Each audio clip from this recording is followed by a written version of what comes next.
Hello. Today is Tuesday. It's January 24th, 2023. And welcome to Commissioner in the Car. I'm Dustin Zarni, Democratic Elections Commissioner for Onondaga County and Chair of the New York State Elections Commissioner Association Democratic Caucus. I add that last title in here on this episode only because last week, and maybe you missed me, I don't know. I didn't do a Commissioner in Car or a Zoom with Zarni last week, and that's because I was in Albany doing my statewide role as Elections Commissioner, Caucus Chair for the Democratic Party, and member of the New York State Elections Commissioner Association. So what is the New York State Elections Commissioner Association? Well, we're a fraternal organization that all 62 counties in New York have election commissioners, one Republican, one Democrat.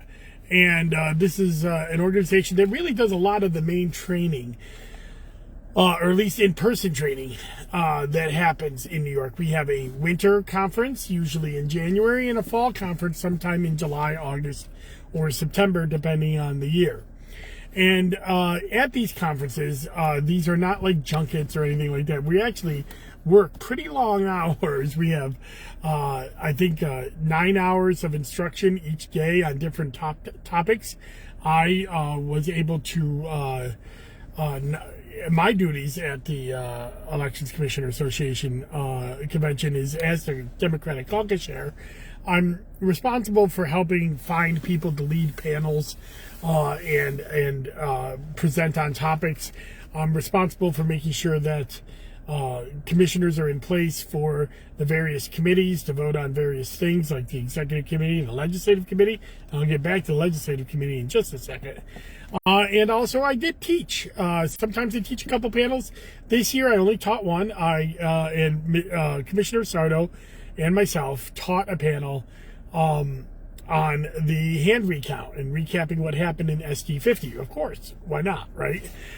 So we did that, and it was well received, and a lot of people really liked the amount of effort we put into the recount, but also into the panel itself, and it was really informative. We had a lot of information thrown at us that those 2 days. Tuesday night is kind of the executive and the legislative committee meetings meet, but the bulk of the work was done on Wednesday and Thursday. Wednesday were panels led by individual county boards, and on Thursday, most of it was done by the New York State Board of Elections.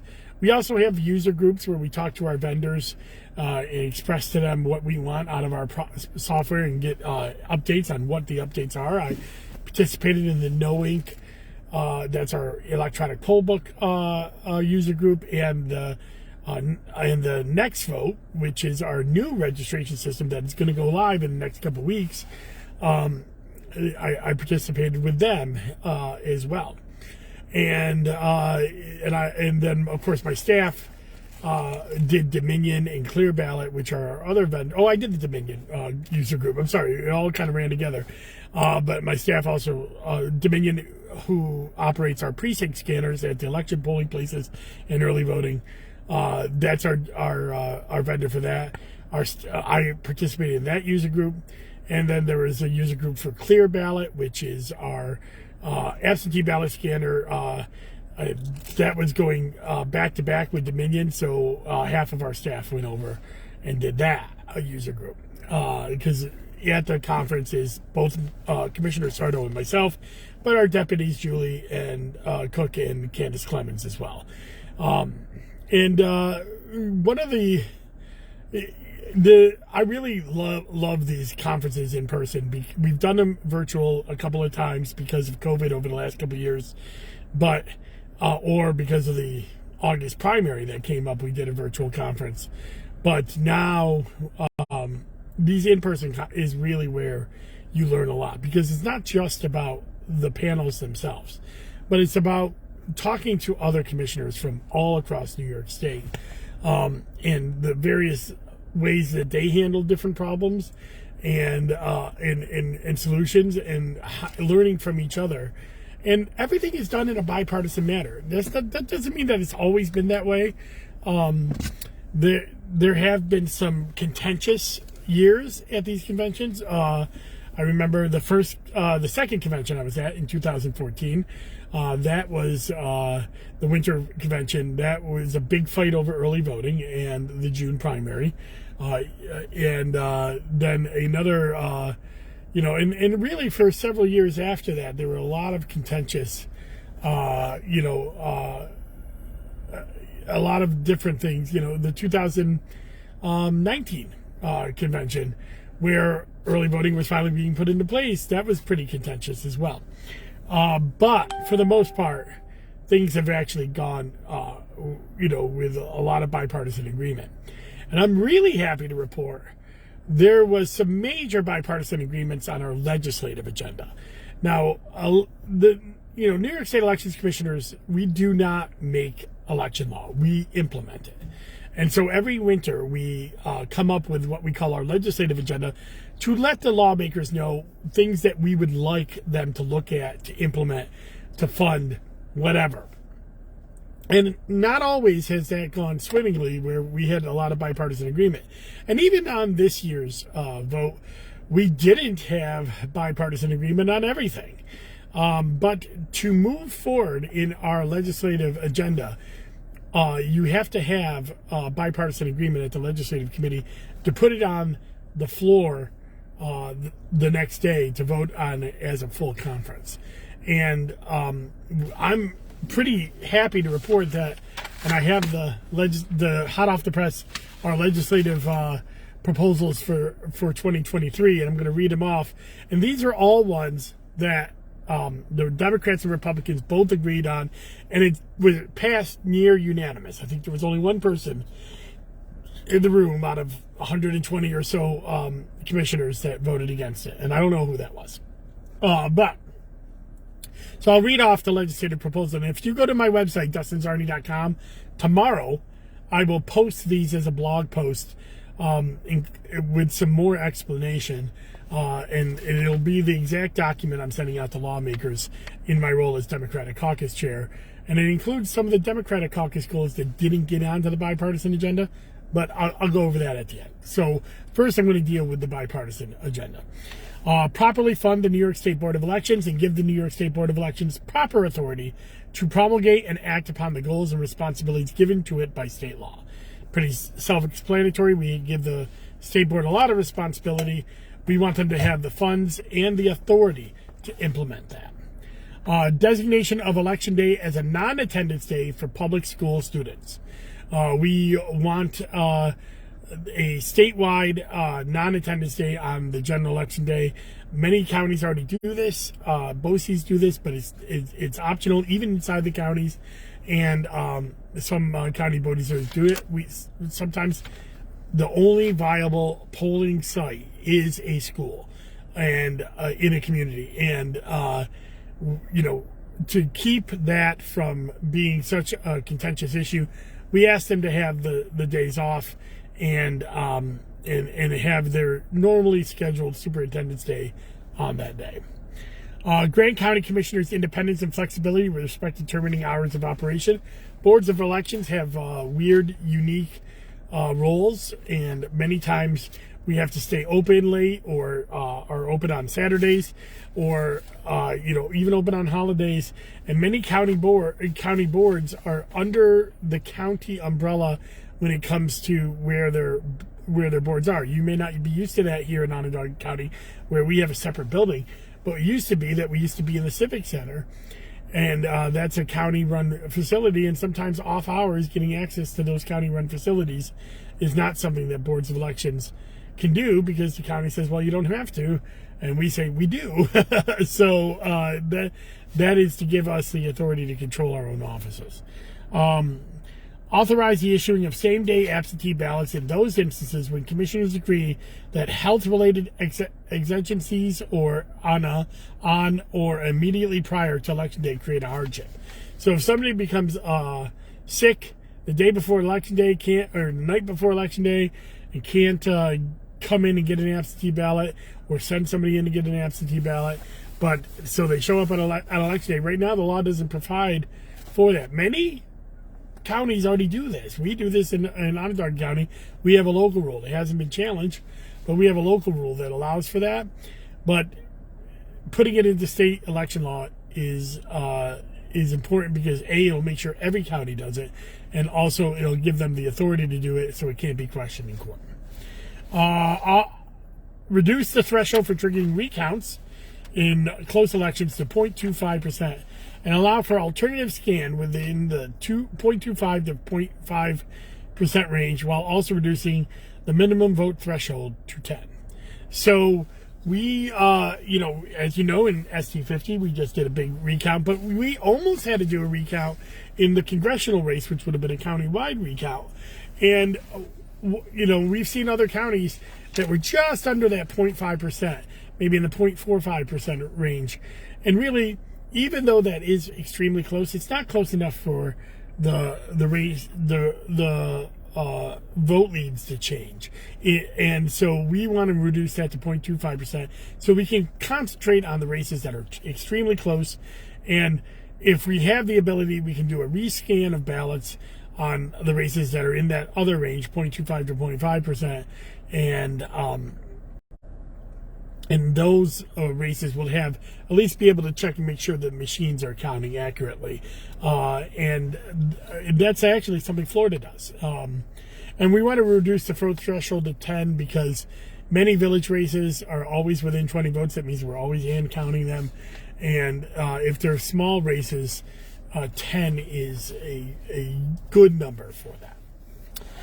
Encourage legislation denoting that all public offices within the state of New York be referred to in gender-neutral terms on primary and general election ballots.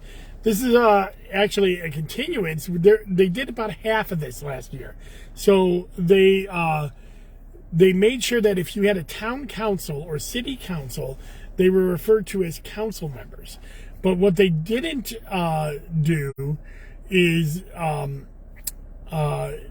things like aldermen or other village things, or even town board man, or board woman. It's ridiculous that you have to assign and run for office if you're female, and sometimes be assigned a male gender, and it's pretty silly. And that in today's day and age, we don't have a law making sure that there's a uniformity across the ballot. Allow altering the highest municipality early voting law to lower the highest city threshold to at least 10,000 voters. The reason that's important is that last year the New York State Legislature altered early voting sites, and it said that if you must be located in your highest city, and if you have no city in your highest municipality in the county. And while well-intended, and still I believe that's a good law, we should have that highest city threshold be at 10,000, because many counties, especially rural counties, have very small cities that are incorporated, that are not center located. I use my good friends in Herkimer as an example. They have Little Falls, that is a less than 4,000 voters in their only city, and it's in the southeast corner of their county, and unable to really get there, unable to, so they have to put one of their two early voting sites there, and really it's not serving its purpose, which is to make it more accessible to higher populations. So we believe that cities should be, if they're over 10,000 voters, they should have an early voting center in it. But if it's under 10,000, that the board should have their discretion of where to put it, as long as they're putting it in their highest municipality. Capital funding for replacing of older voting equipment, and reimburse any county that has replaced their voting fleet since January 2019. By the way, we're doing this here in Onondaga County. We're replacing our voting fleet this year. We want capital funding to reimburse the county for that, because in a lot of counties aren't going to be lucky. They're not going to get their capital funding. So it's important that we get this capital funding and replace these clunky old machines with the next generation machines that are coming on board. Dedicated funding for voter outreach for media campaigns. We definitely are very happy about this one. This is something that the Democratic caucus has wanted, because counties don't give us money for voter outreach campaigns. They only give us the bare minimum to cover the elections. We need state funding to be able to do so and reach the voter and teach the voters. Mandate the hand recount start after the recanvass of the election at a date to be determined by the New York State Board of Elections. Right now, the law is kind of gray about when that hand recount starts. We want the ability to do the hand recount after all of the ballots have been accounted and recanvassed, because then we have true numbers to be able to compare to, and it makes it go a lot smoother. Oftentimes, judges and campaigns are pushing us to do it quicker, and if you're doing it while you're still recanvassing, while you're still in that certification process, you can make a lot of mistakes. Allow for vote centers on election day, as well as early voting on a permissive basis. This is a big new thing, and it's pretty pretty flexible in terms of, or it's a pretty big thing that we want to do. We already do vote centers in almost every county except for New York City on early voting. If you have the technology and can do that on election day as well, where you can show up to any polling place, not your assigned polling place, this will allow, for flexibility, less people have their ballots thrown out. And let's say somebody's driving home from work, they see a vote here sign, they can pull over and go into that polling place and get their ballot. And they don't have to wait and go to the other one that they're assigned to. It's a great, it's the wave of the future. It's the next big thing. And we want New York State to allow counties that can do it now to do it. Cures should have a final receive by date to allow for proper certification of our election on the last day of certification. Right now, some cures, there are some possibilities where absentee ballots that are received late, that are need a cure, that cure date could come after the last day for certification, and we want to be able to certify on time and not have to reopen the certification if a cure comes in late. So it seems like a small thing, but we're elections commissioners. Small things matter to us. So we want that as well. Exempt all party position contests from the manual hand count. Almost every party position is a manual hand count because of the small number of votes. We feel our resources should be dedicated to the public offices, not the primary offices, and that the machine counts should be valid for that. And then the big stuff is we came out for reforms of our own boards of elections, and the reforms that we want to put in place, we want them to be passed as a singular package by the New York State Legislature. So they pass all three of these this year, and that's 4-year terms for all boards of election commissioners beginning the year after the gubernatorial election. We believe that this is a 4-year job, not a 2-year job, and if you're always running for re-election, you can't actually run the elections that are there. There's a 4-year cycle in New York: governor, local, presidential, and another local. Those 4 years are important for evaluation of whether an elections commissioner is doing a good job or not. Minimum staffing requirements. This has already been passed by the New York State Senate the last 2 years. We want them set by the Board of Elections for full-time permanent employees for each Board of Elections. The bill that's passed by the Senate is a good step forward, too. It's passed by our own Senator John Mannion. It's based on voter registration. But this will make sure that each Board of Elections has a minimum number of people to actually do the job that the voters, are mandating of us to do. And then require all commissioners in New York, outside the city of New York, to be full-time commissioners with salaries set based on a metric of county department heads within the host county to be determined by the New York State Board of Elections. So we want all commissioners to be full-time, and most are. But there are some counties that have part-time commissioners that barely show up to the job. Many of them actually do show up to the job, and they don't get paid very much, and they end up making like $5 an hour because they're so dedicated to the office. But other commissioners are commissioners, and they're part-time, and they only show up once a month, twice a month, and really then the duties fall to the deputy, who are not always authorized to make the decisions that need to be made. Elections are a full-time job, no matter the county size in New York. You have petitions that happen in spring, primaries in June, school elections in May, village elections in March and in June. You have the general election in November, and party conventions throughout August. There is no downtime for boards of elections nowadays. So we need a full-time commissioner who will be there all the time. So those are the legislative committee agendas. I will tell you several things that were on the Democratic agenda that did not get on to the bipartisan agenda, and that's restarting the constitutional process for no-fault absentee and same-day registration. And also, we want New York to explore a statewide a nationwide matching system to clean up our voter rolls.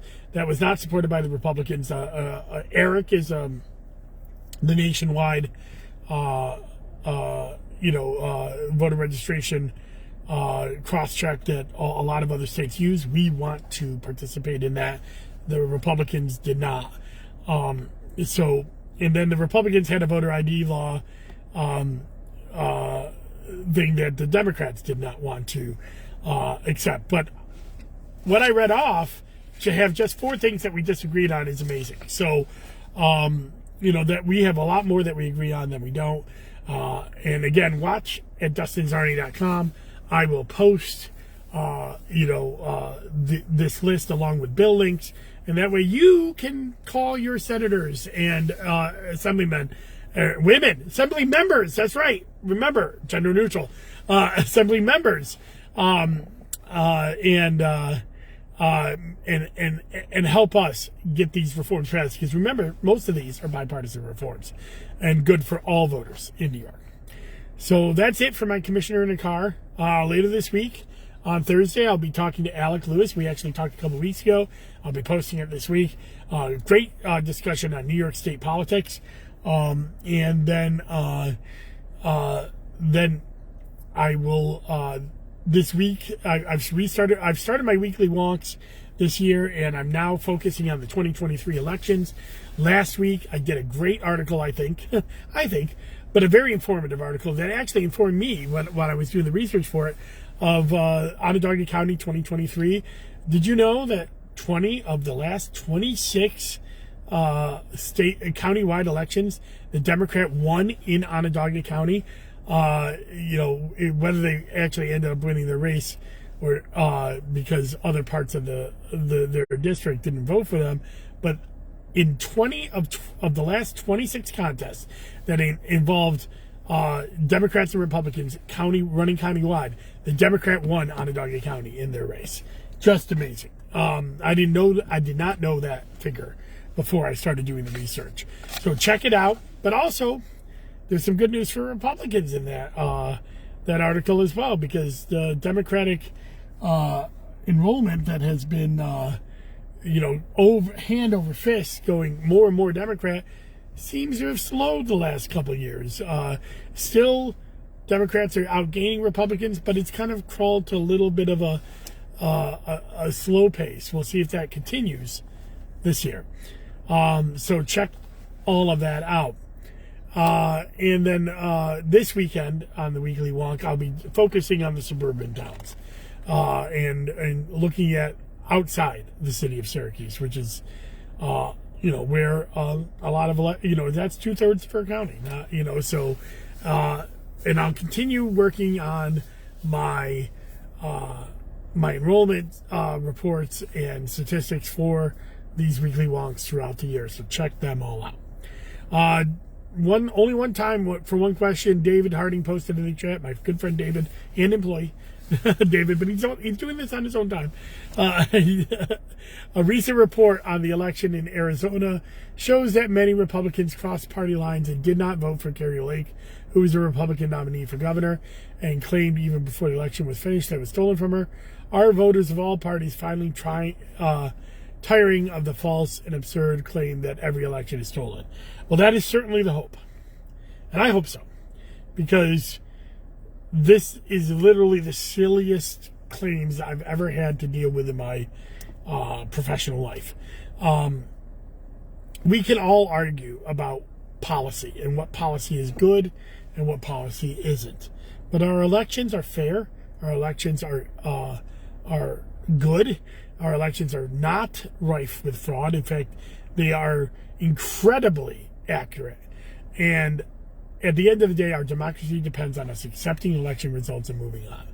And the only way that's going to happen right now is if the public punishes people like Kari Lake, like other election deniers, by voting against them and never allowing them a foothold in power. And that was good to see. There was a lot of election deniers that went down in the 2022 election. I'm sure crossover votes had a big part in that, but we also have to temper that enthusiasm because these races were a lot of times very close. Kari Lake's race was very close. The governor's election here in New York, Lee Zeldin came within 6 to 8 points. Not that close, but close enough for an election denier Republican in New York. Remember, Lee Zeldin voted to overturn the 2020 election. And also, I think we did see, though, that most of the people that were running who were election deniers that lost their election accepted the election results. So that's part of that as well. So it's hopeful to see that this might be starting to turn a corner. But as always, we will have to see as time goes on. So thank you very much. Enjoy your day. I'll see you around on the content. Go to DustinZarni.com to subscribe for free, always for free. I run that website myself. I don't take any outside money. There's nobody else that works on it. It's all me. And I only do it as part of my educational outreach to Onondaga County. I post all my content there, but also election news for Onondaga County and the state that are relevant as well. Take care. Bye-bye.